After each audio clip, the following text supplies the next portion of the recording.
See how, that was pretty good timing.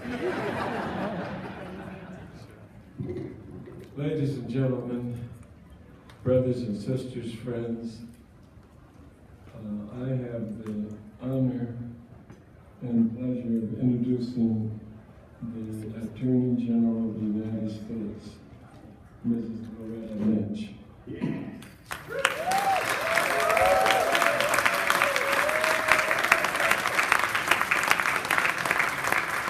She's no stranger to the issue of police accountability and related issues. And in 1999, she served as one of the senior prosecutors in the high-profile case of Admiral Lima, a Haitian immigrant who was brutalized after being taken into police custody in Brooklyn. Coordinating strategies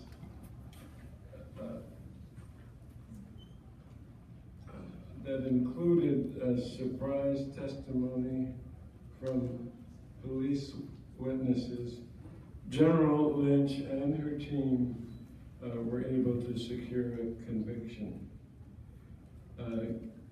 Given her formidable skills as a prosecutor, she was then appointed twice to the post of the United States Attorney for New York's Eastern District. The first appointment came in 1999 from President Bill Clinton, and in 2010 from our current president.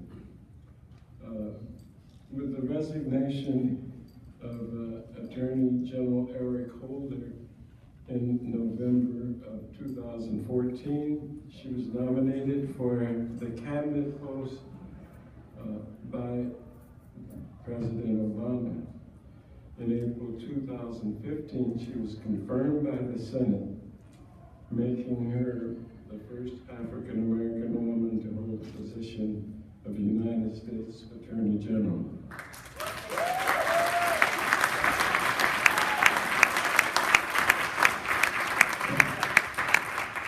Since then, she has appeared frequently before the Judiciary Committee of the House of Representatives.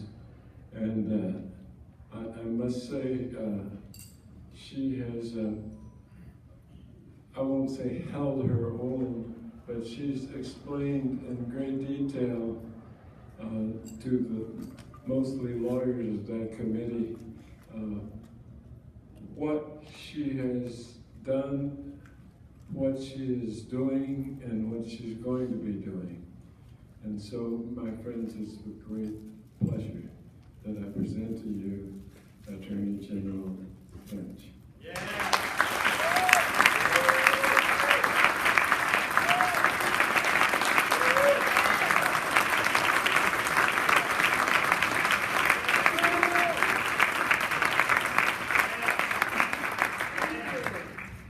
Thank you. Good afternoon, everyone. Thank you so much for that warm welcome. Congressman Conyers made a joke about timing. The reality is, I just follow him around. That's all. That's all. And frankly, I can't keep up with him, as you all know. So let me thank you, Congressman Conyers, not just you, but your staff, with whom I've been so privileged to work, for inviting me to this event for the second year in a row, and all the work that goes into this landmark panel at the Congressional Black Caucus. This particular event has really become the place where people who are focused on the leading issues of the day, policing and our community safety, come together and not just talk about it, but really talk about solutions. We come from a place of experience. Many of us come from a place of pain, but all of us come to work. And all of us are inspired by you, Congressman, so thank you again for convening this and for your years of work on this issue. Let me also thank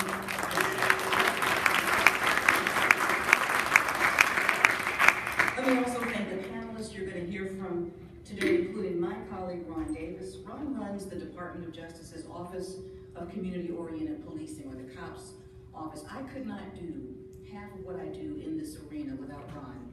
His experience as a police chief, his dedication to community and to public safety, and to how those issues come together, and all the work that he and his colleagues do. Dr. Phillip Goff is here. Dr. Goff works with us so much. He's the moderator today, I believe. So you're gonna be running some interesting interference because you got some great panelists, and I foresee a wonderful event. So thank all of you. And looking out over this group, I see so many friends and people that I've known for years, but also people who care deeply about these issues and have lived these issues in a very deep and personal way. All of you have come together because there's a determination, there's a commitment to hold up a mirror to our country at a very important time, perhaps no more important time than this, when we're about to decide our next course. How do we realize our nation's fundamental promise of equal justice under the law? This has been the defining watchword of our country for over 200 years, but it has always required people to push us to live up to it. And every step of the way, we've relied upon groups of concerned citizens. We've relied upon people to tell their stories. We've relied upon you to be the ones, to be the voice, to raise the issues and to bear witness. And so let me thank all of you for being here today as well, and for caring so much about these issues. We're here to talk about one of the most defining issues of our time. In my view, it is the defining issue of our country right now. And of course, I mean the relationship between the law enforcement community and the communities that we serve, especially communities of color. This issue will define our country because at the heart of it is the relationship between citizens who for so long have been outside of our government and our relationship with our government. Now, to say that the relationship between the minority community and law enforcement is strained is to utter a profound understatement. Now, I first began speaking on these issues, and the congressman noted it, and in fact, I uttered that very phrase in the late 1990s when I was serving as the United States Attorney in Brooklyn. And I just finished trying a case that encompassed so many of these issues, the Louima case referenced by Congressman Conyers.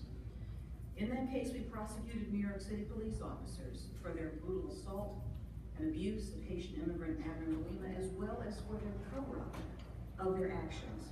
And after the trial, I was also involved in leading our office's pattern and practice investigation into the New York City Police Department for their use of force policies. But I'm not the only one in this room who's lived with these issues for some time.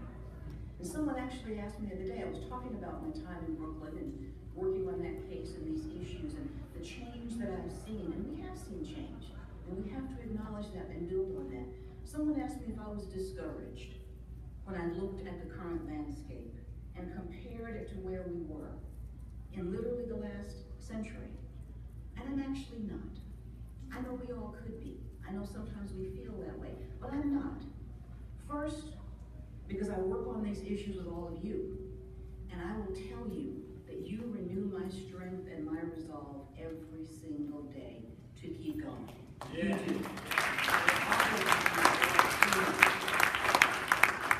But also because of where we are today. I know this is going to sound counterproductive, but things are so much more visible today.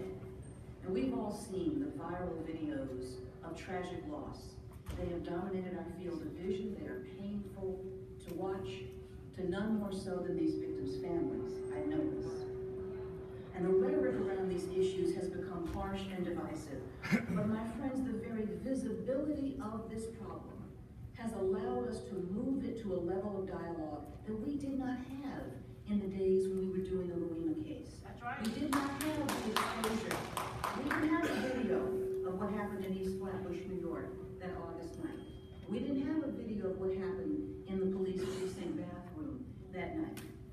And even though it cuts us to the quick to watch our loved ones go through this, it has allowed us to move past the denials of the past. The refusal to even acknowledge the reality of the issues. Now, we all recall those denials. We still hear them. It can't be that big. You must have missed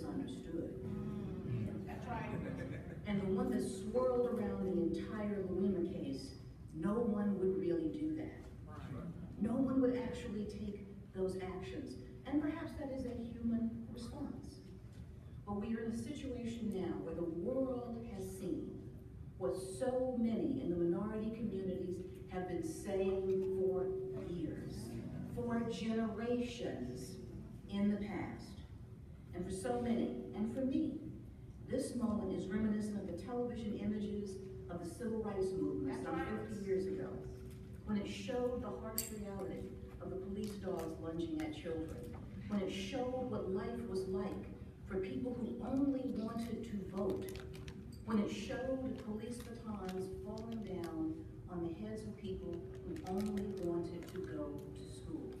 Because you know, it hadn't been believed before that either. It had been rejected, not only by most of America, but by the world. And now, we are in our civil rights movement. We are in our time where the world has seen, the world has taken notice, and the discussion that we are having is in our communities, but beyond.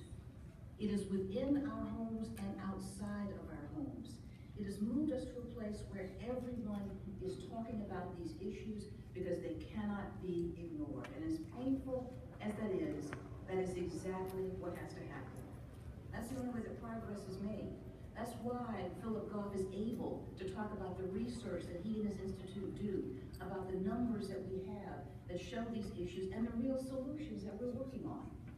That's why these panelists will be able to come to you and talk about what we can literally do today and tomorrow to address this issue. Because now the world sees what we all know. We don't have to prove the point. We can, in fact, move on and meet the challenge. And this gathering and this panel are emblematic of this very point.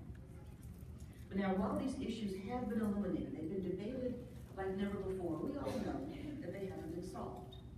We still have a situation where too many of our fellow Americans still feel unable to call on law enforcement when they feel threatened, out of a fear that they will instead be regarded as a threat.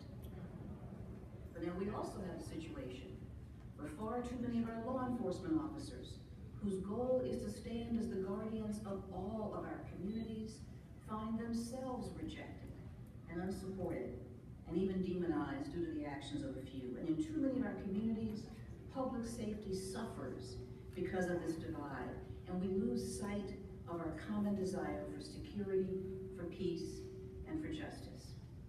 And I'll tell you in a few minutes about the community policing tour that I've been on, but I just want to tell you about two people that I met on that tour who illustrate this issue for me. Two young African-American men, one a little bit older than the other. One was a high school student in Pittsburgh, and he talked about being concerned because, as he said, he lived in a rough neighborhood, and he wanted to do what all kids do, which is go out, be with friends, and go to events and go to functions, and he was concerned that sometimes when he was afraid of elements in his community, he did not have anyone to call on to help him deal with that fear. He said to me and to others, I would like to be able to call on the police, but my fear includes them also. But there's another young man that I met, young African-American man, in Birmingham, Alabama, from that community, dedicated to that community, had just joined the police department and was in the police academy. And when I was talking with that group of young officers in training, asking them why did they even want to be police officers, he and so many others said, because I want to serve and protect my community. I want my younger siblings to have hope. I want them to be safe. And when I asked the group, as I often do when I travel, if they had any questions for the Attorney General of the United States, this young African-American recruit raised his hand and said, I just have one question. Why do they hate us? Just starting out. Just starting out. I said, young man, they don't hate you. They want to know you. And so it's going to be your task, added to all the others that you have, to get to know them too. These two young men, two young African-American soldiers, two young African-American men building lives, building our communities, represent for me the distance that we find, but the opportunity that we have. Both of them want the same thing. Both of them want a safe community. Both of them saw their place in that community. And the work that we do today, this panel and when we leave here, will be for them, to give them the tools they need to go home safely, to protect the community, and to build a better society that we all deserve. And the tour that I was on is a 12-city tour I started last year after becoming Attorney General. I had denoted already that the relationship between law enforcement and the community was going to be one of my priorities. And the day that I was sworn in was the day of the young Phillip Gray's funeral. And it became an emergency, because that was the night that the violence broke out in Baltimore. And so I decided to look at cities and jurisdictions that had had that same challenged relationship with the police, and yet they had brought themselves back from the brink. They sat down together, community residents determined not to lose their cities, law enforcement determined to do better, and they had worked on making a better way. And I looked for cities that had made progress from where Baltimore had been, from where Ferguson had been, but they'd come from similar places, looking for the commonalities that we could share with other jurisdictions. I also visited cities this year that are implementing different pillars of the 21st Century Policing Task Force report. The pillars and the themes like building trust and legitimacy, officer training, education, policy, oversight. In addition to meeting the two young men that I just told you about, whom I think about every day. I think about them every day as I think about these issues. I also was able to see the work being done in the field, the work being done by all of you, inspiring work, challenging work, but effective work. From a program in Cincinnati that places police officers in local schools, helping children literally learn how to read. At the same time, helping them learn that police officers do protect and serve, and helping police officers learn who exactly they are protecting and serving. I saw cutting-edge de-escalation training in Phoenix, Arizona. How do we walk our officers away from these situations that must be as confounding for them to be in as it is for us to watch sometimes? How do we give them the tools to, in fact, make sure that everyone leaves an encounter safely? I saw Fayetteville, North Carolina, where young people sit with the police and literally talk about what initiatives we need to have for body-worn cameras, what's important to them, what police policies mean to them, how it makes them feel when they have a certain kind of interaction, and that gets baked into it. This is happening across our country. It can be done. I've seen it done. And at every step, my goal was to draw attention to these efforts and these changes to get other municipalities not only to see it, but to see that they too can take these steps. Now, of course, we generated a great deal of information about what works, what does not work, and what more work we have to be done. But of course, the summer of 2016 brought a fresh set of tragedies to all of us. The loss of life in Baton Rouge, in Minnesota, and in Dallas brought home to us the ramifications of the break that we have seen between law enforcement and the community, and more families were left in pain. And so it was clear that we had to do more to help communities implement change. And so we have, in fact, now begun a series of regional justice forums. And again, I have followed Congressman Conyers as he so graciously hosted the first such forum in Detroit just a month ago. And I thank you again for your support. And when we have leaned on you for these issues, you have always supported us. And so thank you so much.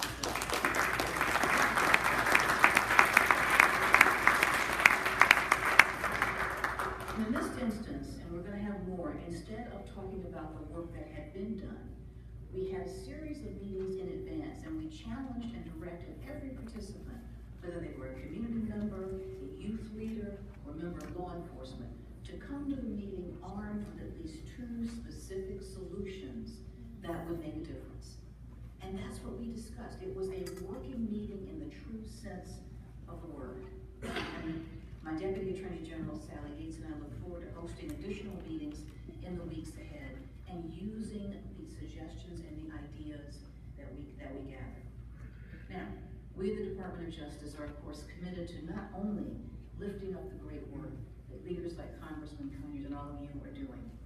We see it as very much our mission, our goal, and our responsibility to support this work with funding, with other technical assistance as well.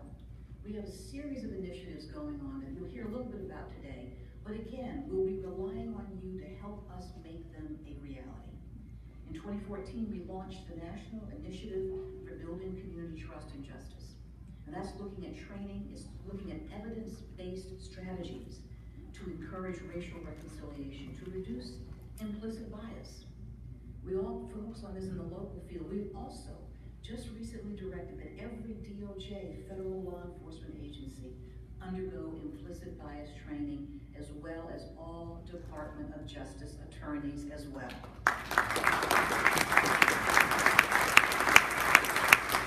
Because we can't ask those of you in the field to carry this load unless we are also willing to step up to that plate as well. And Dr. Goff is one of this initiative's principal partners, and I thank you again for all the work that you're doing. I know that you're also working with our Civil Rights Division and the EEOC, examining how law enforcement agencies can be as diverse as the communities they serve. And again, under Ron Davis's leadership, I give Ron more and more work, but he always comes through for me. I thank you for that. The COPS office is supporting jurisdictions that come to the department and ask for help. They come to the department and they say, can you help us look at our use of force policy? Can you help us look at hiring? Can you help us keep ourselves out of the situations that we've seen so many of our colleague departments fall into? And they do that through funding and through Ron's expert assistance as well. And we're also working with not just COPS, but the International Association of Chiefs of Police on an Advancing 21st Century Policing initiative. We've partnered with law enforcement because law enforcement realizes that they cannot do their job without community support and trust. It is as simple as that. And so it is in everyone's interest to offer support and assistance through this particular program to at least 15 cities who are going to implement the recommendations of this task force. And of course, we're also ready to step in on the ground and in the heat of the moment. Our community relations service, not agents, some are lawyers, but they're not there to make cases. They go into the communities that are suffering. They were there on the ground in Ferguson, in Baton Rouge, in Minnesota, talking to communities and helping them set up a way to talk to each other, a means of dialogue. And of course, we're also looking at helping police departments, as I said, avoid these situations, and our Civil Rights Division stands at the ready to work alongside jurisdictions to advance constitutional policing.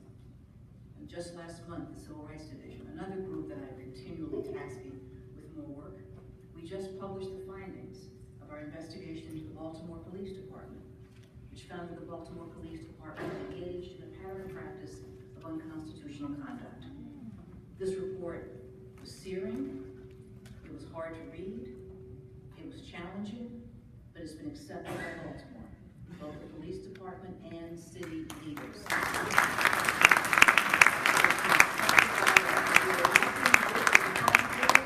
And city officials alike to come up with an agreement that will institute real reform, real change, real safety and security for all the citizens of Baltimore. This can be done. Common ground does exist. I know this because I've seen it. And when I was in Detroit, visiting Congressman Conyers, I was so privileged to visit the National Night Out event.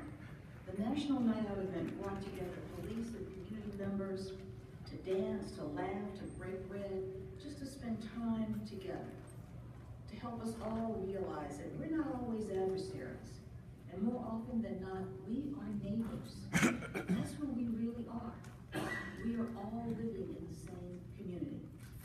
I also saw it in East Haven, Connecticut, another city that I visited, where Hispanic citizens and business owners who once literally feared the police now welcome them into their establishments with gratitude for their protection.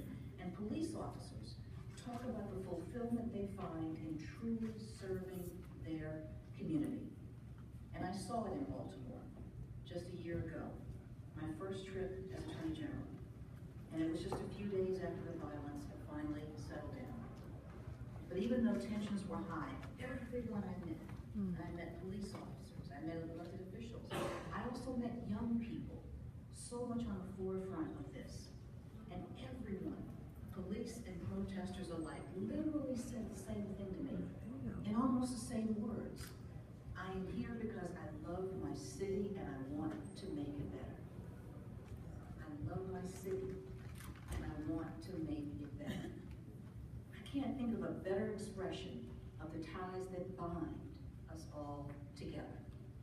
Because the reality is all of us want to be seen for who we truly are.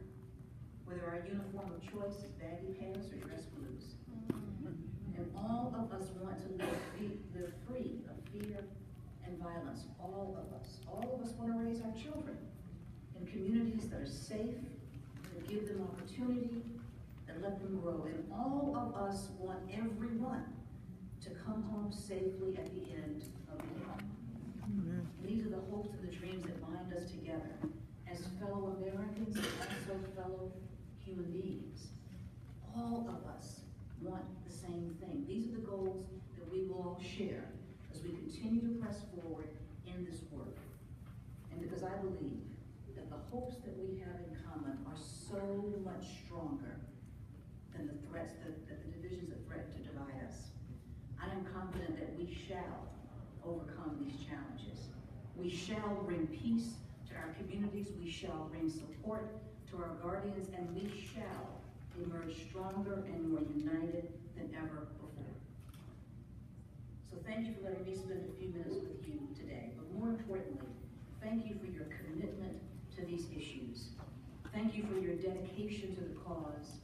Thank you for working in the field, and thank you for caring about all of our children and their opportunity and their future. Because of what you do, we will emerge stronger than ever before. So thank you so very, very much.